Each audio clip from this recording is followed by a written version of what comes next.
Hola, buenas tardes. Le saluda el pastor Edgardo Hernández. Y hoy tengo un nuevo capítulo de este programa que le puede servir mucho a usted. ¿Deben los cristianos prepararse y conocer qué es el Islam? ¿Cuáles son las consecuencias de ignorar esta religión y pensar que nunca nos va a pasar nada? Estamos en tiempos peligrosos, ¿no? La palabra de Dios dice en 1 Juan 2:22 que quién es el mentiroso sino el que niega que Jesús es el Cristo. Este es anticristo, el que niega al Padre y al Hijo. Todo aquel que niega al Hijo tampoco tiene al Padre. El que confiesa al Hijo tiene también al Padre. Lo que habéis oído desde el principio permanezca en vosotros. Y Jesús dijo, cielo y tierra pasará, mas mi palabra no pasará. Si lo que habéis oído desde el principio permanece en vosotros, también vosotros permaneceréis en el Hijo y en el Padre. Os he escrito esto sobre los que os engañan. Y ahora, hijitos, permaneced en Él, en Cristo, para que cuando se manifieste tengamos confianza, para que en su venida no nos alejemos avergonzados. Entonces es importante que usted tenga claro qué es el Islam. Empezando porque el Islam es la segunda religión más grande del mundo, que le compite casi cabeza a cabeza con el cristianismo en estos tiempos, en pleno siglo XXI. Y es una religión altamente expansiva. Tiene tres componentes tradicionales. Afecta los aspectos sociales, la familia, los aspectos económicos y políticos. Se tiene que hacer lo que ellos digan. Y hay algo que se llama la shahada, que distingue entre los musulmanes confesantes, y ellas aseguran que no hay Dios sino que Alá y que Mahoma es su único profeta. La palabra Islam significa sumisión a la voluntad de Alá y fue fundada más o menos en el año 622 en Medina. Sus seguidores se les llama musulmanes, o en una forma como despreciable le dicen mahometanos, pero a ellos no les gusta, es una ofensa. Entonces ellos creen es una religión monoteísta, un Dios único, y que hay varios profetas. Está Adán, está Noé, está Abraham y está Jesús, incluido también Moisés. Y el Corán y la Sunna son sus textos sagrados, y ellos exigen que solamente el Corán vale, es genuino cuando se lee en árabe. De resto, ellos tienen 5 pilares principales en su vida, y es que todo musulmán debe orar 5 veces al día. Ellos también practican el ayuno, las limosnas, también les gusta la peregrinación y fe en Mahoma únicamente. Entonces, el Islam tiene versiones del dios de la luna, basadas en un dios egipcio en el año 1400 años de Cristo. También está el dios babilónico 600 años antes de Cristo. Y está el dios islámico 600 años después de Cristo, que es la media luna que usted conoce en los minaretes, la parte superior de sus templos. Entonces, la palabra Islam significa sumisión total. No tienen derecho a discutir qué les parece, qué no les parece. Entonces, no pueden ni siquiera rechazar la idea de culto a Mahoma, porque Mahoma fue el único profeta nacido en la Meca en el año 570 y muerto en Medina en el año 632. Él creó un califato que fue liderado por Mahoma, con muchas peleas internas históricas y varios califas reconocidos. El ayatolá es un alto líder chií, y el imán dirige oraciones en el chiismo. El Corán, según el Islam, fue revelado y contiene 114 suras o capítulos. con errores históricos no admitidos por ellos, porque según ellos el Corán es perfecto.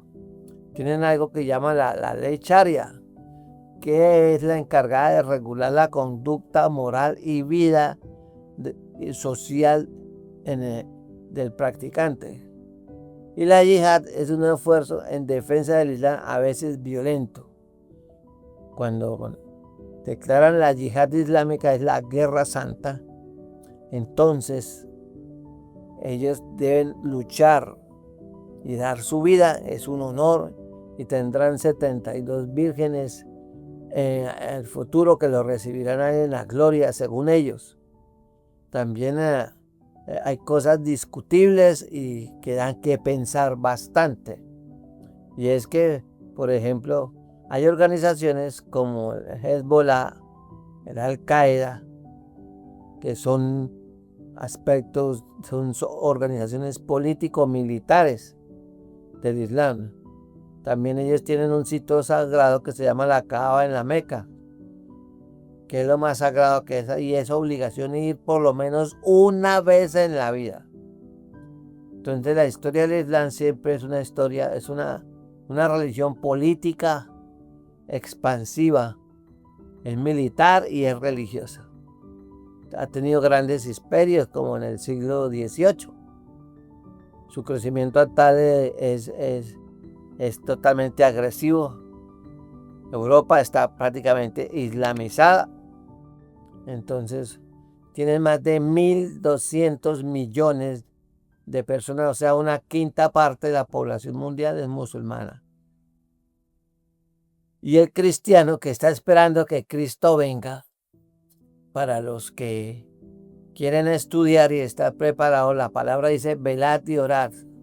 Y recordar el texto que el Señor dijo: yo soy el camino, la verdad y la vida. Y nadie viene al Padre si no es por Cristo. Entonces, tenemos que entender que sus seguidores, uno no sabe quién es yihadista o no. Ellos son muy amigables, muy atentos. Se puede decir que muy simpáticos, la gran mayoría. Pero con esa doctrina de la yihad, ellos pueden llegar a ser terruquistas, a hacer lo que pasa en Europa y en algunas ciudades en el Medio Oriente, en todas partes. La guerra que ellos sostienen con Israel es una yihad islámica. Entonces, por encima de que haya o no organizaciones militares al servicio de ellos, para ellos la fe musulmana garantiza la entrada al cielo si cumplen fielmente. Las diferencias entre el Corán y la Biblia son grandes y abismales. Y vamos a ver cosas para que usted mire algunas diferencias. Ahora, los musulmanes tienen algo particular. Ellos son bastante abiertos a dialogar sobre asuntos de religión. Por lo menos eso es lo que aparentan en Occidente, en Europa, en Norteamérica. Ellos respetan a los que vienen a hablarles de Jesucristo, aunque no estén de acuerdo con ellos. No todos, algunos se ponen violentos. Entonces, si es posible evangelizar a un musulmán, pero usted no puede llegar a atacarlo de una vez con arrepentimiento y infierno, porque ellos no conocen eso. Ellos no hablan de perdón ni misericordia. Entonces, en la Biblia no menciona en ningún lado a Mahoma ni a Alá, que dicen ellos que es un Dios de amor. Lo único que hizo el Dios de ellos fue dar a Mahoma, revelarle sus leyes, sus preceptos. A un musulmán se le puede explicar la palabra de Dios. No tienen problema con eso. No todos, pero usted tiene que arriesgarse. Entonces, usted puede preguntarle qué hizo Mahoma de extraordinario a los milagros como los milagros que hizo Jesús. Entonces ellos tratan de agradar a Dios intentando cumplir los preceptos de la ley islámica, no por medio de la gracia de Cristo.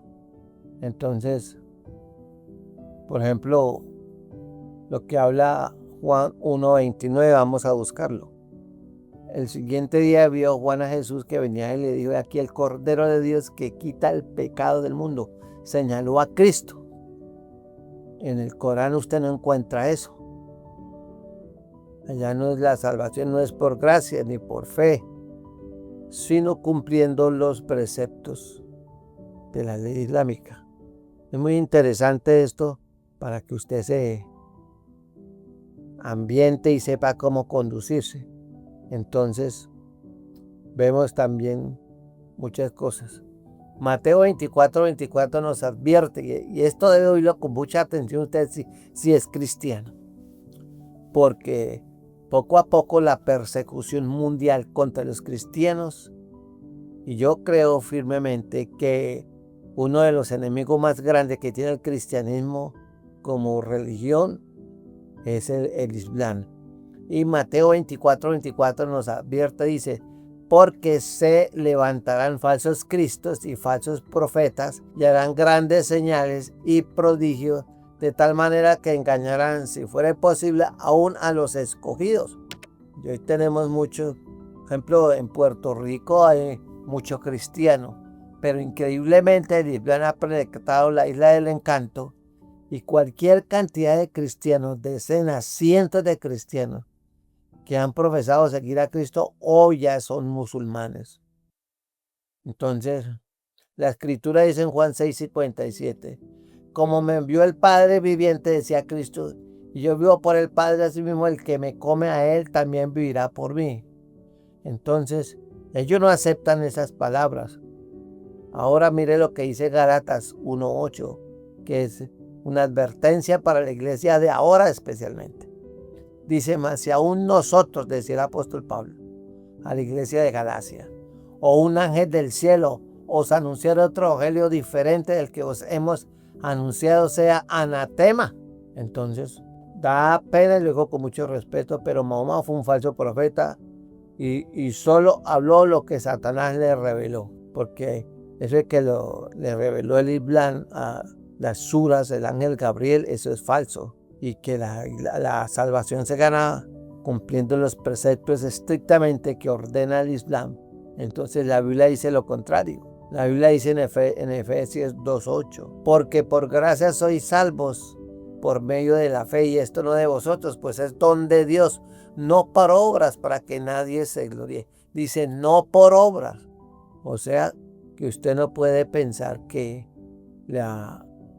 el cielo va a ir usted por seguir un hombre o unas doctrinas, porque Juan 15:13 dice claramente: no hay mayor amor que este, que uno ponga su vida por sus amigos, y eso solamente lo hizo Jesucristo. Mahoma fue un guerrero, tuvo muchas mujeres, para que usted más o menos averigüe, se profundice y se interese por esto, porque eso puede ayudarle a usted a continuar en la fe en Cristo Jesús. Jesús lo hizo, ¿por qué? Por usted, por cada uno. Entonces Dios ama a los musulmanes, hay que predicarlos. Aunque ellos torturan y matan, no hay que cumplir pues, sus leyes, sus estatutos para agradar a Dios. La salvación es un regalo, por gracia.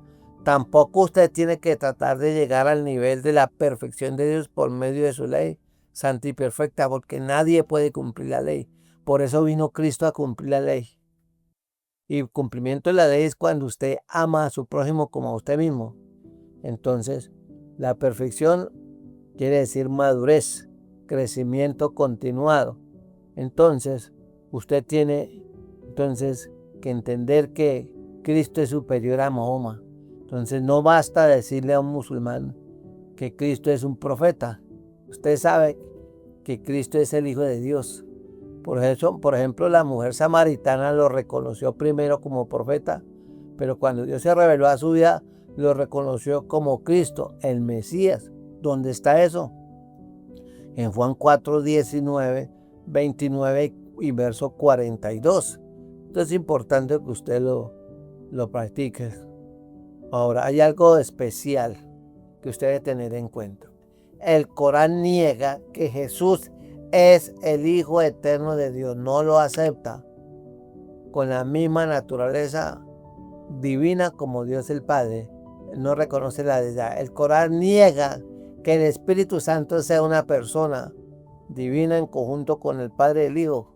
Prácticamente cree que es como una fuerza, no la aceptan, parecido a un concepto lejano de lo que creen los testigos de Jehová. Y el Corán amenaza con castigo y el infierno a aquellas personas que digan que Jesús es Dios, que ha venido a la tierra y que cree en la Trinidad. Ese concepto ellos no lo van a aceptar. Entonces, hay algo particular que tiene el Corán, que se contradice en un 25% aproximado de sus dichos, sus profecías. Esto evidencia que el señor Mahoma, según iba tratando de implantar su dominio a través de las guerras y cometiendo muchas arbitrariedades sobre las tribus árabes de ese entonces, iba convenientemente cambiando sus revelaciones de modo que eso apoyara sus circunstancias. Entonces, por eso les digo, el Corán tiene muchos errores. Por ejemplo, Sura, que quiere decir capítulo, en Sura 20, verso 87 al 95, y el 95, dice que los israelitas hicieron el becerro de oro en el desierto, en el año 1400, y que ese becerro lo hizo un samaritano, que fue una idea de un samaritano. Pero lo raro es que en la Biblia el término samaritano vino a estar en uso solo 800 siglos después de esas afirmaciones, porque en ese tiempo no existían los samaritanos, y eso fue en la época del Éxodo, y tampoco fue un samaritano quien sugirió el becerro, fue Aarón, el hermano de Moisés. Eso está en Éxodo 32, 24. Entonces, ahora, por ejemplo, el caso de José y de Potifar. El Corán llama así a Potifar, que era jefe de la guardia de Egipto. Y mire lo que dice Génesis 37, 36. Aquí lo tengo. Y los madianitas lo vendieron en Egipto a Potifar, oficial de Faraón, capitán de la guardia. Entonces no es como ellos dicen, que este hombre así a Potifar, porque la Biblia lo llama perfectamente Potifar. Entonces ahí hay un engaño. Por ejemplo, en el caso de Juan el Bautista, cuando en el tiempo de su alumbramiento, el Corán dice que Zacarías, el padre de Juan el Bautista, solo estuvo mudo por 3 días. Pero ¿qué dice Lucas 1:20? Ahora quedarás mudo y no podrás hablar hasta el día en que esto se haga, por cuanto no creíste mis palabras, las cuales se cumplirán en su tiempo. Entonces eso fue cuando el ángel Gabriel habló con él y le dijo para darle las buenas nuevas del nacimiento de Juan el Bautista, que era familiar de Jesucristo con 6 meses de antelación. Entonces dice, y el pueblo estaba esperando a Zacarías y se extrañaba de que él se demorase en el santuario, y cuando él salió no podía hablar. Lucas 1:22. Y comprendieron que era que había tenido una visión en el santuario y les hablaba por señas, y permaneció mudo hasta que nació Juan el Bautista. Entonces, cuando él cumplió su ministerio, su jornada sacerdotal, entonces él se fue para su casa, pero no hablaba. Entonces Elizabeth, su mujer, concibió y se recluyó en casa 5 meses diciendo, así ha hecho Jehová conmigo en estos días. Y le quitó la afrenta a Elizabeth, que no podía tener hijos. Entonces usted tiene que mirar que realmente el Corán tiene muchas cosas en contradicción. Por ejemplo, en Génesis 1:3, la Biblia dice, y vio Dios todo lo que había hecho, y aquí que era bueno en gran manera, y fue la tarde y la mañana el día sexto. La Biblia dice que Dios fue que creó el mundo en 6 días, Jehová o Yahvé, como usted lo quiera llamar. Entonces aquí hay algunas cosas que son irreconciliables entre el Corán y la Biblia. Esto que le he dado es simplemente una cosa. Ahora hablemos de los 5 pilares del Islam que son muy importantes porque ahí descansa la fe musulmana. Primero hablemos del Shahada, que es declarar que no hay Dios sino Alá y su profeta único y exclusivo se llama Mahoma. Luego tienen el Salah, que es orar 5 veces al día donde los coja. Luego está el Zaká, el tercer pilar, que es dar la limosna o apoyar a los pobres. Luego está el Saum, que es ayunar cada año durante el mes del famoso Ramadán.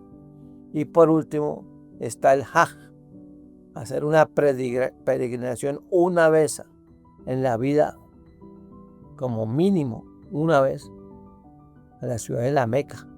En eso se basan eso, el Shahada, el Salah, el Zaká, el Saum y Hajj. El Hajj. Si usted no hace eso, usted no es un verdadero musulmán. Ahora hay otra tesis que ellos tienen. Esto es para que usted se dé cuenta. Según los señores del Islam, los seres humanos no nacen en pecado. ¿Ve? Y la Biblia dice, por cuanto todos pecaron y están destituidos de la gloria de Dios. No hay justo, ni a uno no hay quien haga el bien. Por eso no les hace falta la salvación. Ellos aman la muerte, porque para ellos el paraíso está en morir por Alá, como sea. Entonces ellos necesitan instrucciones solamente de la ley islámica en cuanto a lo que tienen que hacer para cumplir los 5 requisitos para entrar al cielo. Son muy celosos. Entonces, ahora, quiero que quede claro algo. El musulmán está obligado a someterse a los 5 pilares del Islam. Se enseña que si un musulmán observa los 5 pilares fielmente, literalmente, y se somete a muchos otros reglamentos que tienen las suras, las aleyas, él puede ganar la entrada al cielo. Por eso la yihad tiene tanto éxito en ella. Eso es parte de las doctrinas fundamentales del Islam. El Islam en el mundo ya va para entre el 12-13% de la población mundial, según la World Facebook del 2004, ya tiene sus años. Entonces, usted en todas partes va a encontrar musulmanes y usted por eso tiene que prepararse. Tiene que prepararse. Ahora, el 18%, el 20% de los musulmanes son árabes y el 30%, la población más grande de musulmanes está en la India, está en Indonesia. Indonesia es el país con más musulmanes sobre la faz de la tierra. O sea, la obra evangelística en Indonesia es importantísima, que Dios envíe gente y que usted esté dispuesto a ir si es necesario ofrendar su vida por causa de Cristo. También hay otros grupos importantes, numerosos, en China, en toda Europa, que la han colonizado, en Asia Central, en Rusia, también en Austria. Y Austria fue uno de los primeros países en reconocer al Islam como una religión oficial, pero el Islam no es una religión, es un sistema político. Es un peligro para la fe cristiana. Donde llega el Islam es totalitario, o se somete o se somete. Así de sencillo. Entonces, por ejemplo, Francia ya tiene más de un 25% de musulmanes, que ya van hasta la tercera generación, que han nacido ya en Francia, son ciudadanos franceses, pero son musulmanes, no trabajan, no quieren estudiar, no se asimilan a la cultura europea ni francesa, tienen problemas y pasan cosas que no se narran en la televisión ni en las noticias. ¿Por qué? Y entonces en Francia ellos representan por lo menos el 12, el 13% de la población europea, o sea, están creciendo en una forma tremenda.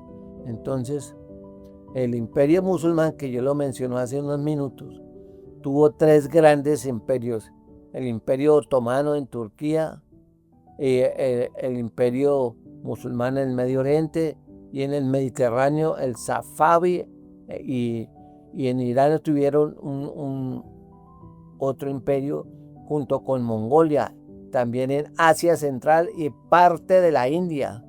Esto en el siglo XIX. Otros imperios cayeron bajo la dominación del poder político y económico de Europa. Y que después de que se gestó la Primera Guerra Mundial, el remanente del Imperio Otomano se dividió en protectorados o esferas de influencia europea, pero han crecido, se han expandido. Y hay organizaciones muy poderosas y muy llenas de dinero tremendamente, como la Hermandad Musulmana, que financia muchas cosas que no son muy santas. Entonces, el Islam va cogido de la mano con el poder político, es totalitario. Control total de usted en todos los aspectos de la vida. Así que usted no puede escapar de eso. En cambio, Cristo decía, y conoceréis la verdad, y la verdad os hará libre. Así que usted tiene que mirar y pararse firme, porque si no, entonces usted no va a sobrevivir. Cuando la presionen, entonces usted va a tener problemas. Esto es como para que le interese a usted averiguar más sobre el Islam. Hay unas denominaciones que tiene el Islam. Una de ellas que es muy conocida es entre los suníes y chiitas, el sufismo, que lo practican más que todos los suníes y los chiíes. Y según la mayoría de los autores del sunismo, es el camino de la práctica del tercer aspecto del Islam, el Isha, o sea, la perfección, el Isha o la perfección espiritual. Por otro lado, puede decirse que el objetivo es el esfuerzo por la adquisición de características del siervo o ser humano, o sea, ser como prácticamente Mahoma. Los cristianos queremos vivir como Cristo, ser como Él. Entonces, no creen en la resurrección, ellos solamente creen que mueren y van inmediatamente allá, al paraíso con sus 72 vírgenes. Entonces, esto usted tiene que tenerlo en cuenta. Entonces, ahora, los chiíes son la mayor autoridad, que tienen más autoridad que los suníes. Y la mayor parte tienen una interpretación muy distinta a los suníes. Y los imanes son muy importantes en la doctrina chií. La principal vertiente chií se llaman los farí, llamada así en honor a su fundador que se llama Jafar al-Shahi o escuela chií. Entonces quiere decir que se dividen en 12 imanes o líderes que son infalibles, y el único infalible es Dios, que reconocen que Mahoma sí murió. Entonces las principales comunidades de chiíes están ¿en dónde? ¿En dónde están? Están por allá en la India, están en varios lugares de Europa, en Irak, en Irán, en Arabia Saudita. Sí, hay grupos muy pequeños en Irán, en Irak, en Afganistán. Entonces, ellos hablan mucho sobre la pureza espiritual. Y si tienen que sacrificar a un cristiano que no quiere abrazar su fe, lo hacen, porque eso para ellos es algo satisfactorio. Ellos aman la muerte, no tienen temor de vivir. Eso es muy importante que usted lo tenga claro. Entonces, el sufismo se practica entre suníes y los chiíes, y a veces se enfrentan y han tenido guerras, y ellos buscan la perfección. También se organizan como en grupos que ellos llaman cofradías o tariga en árabe. Esa tariga o las cofradías viene a ser como un apéndice de la nueva era del Islam. ¿Ve?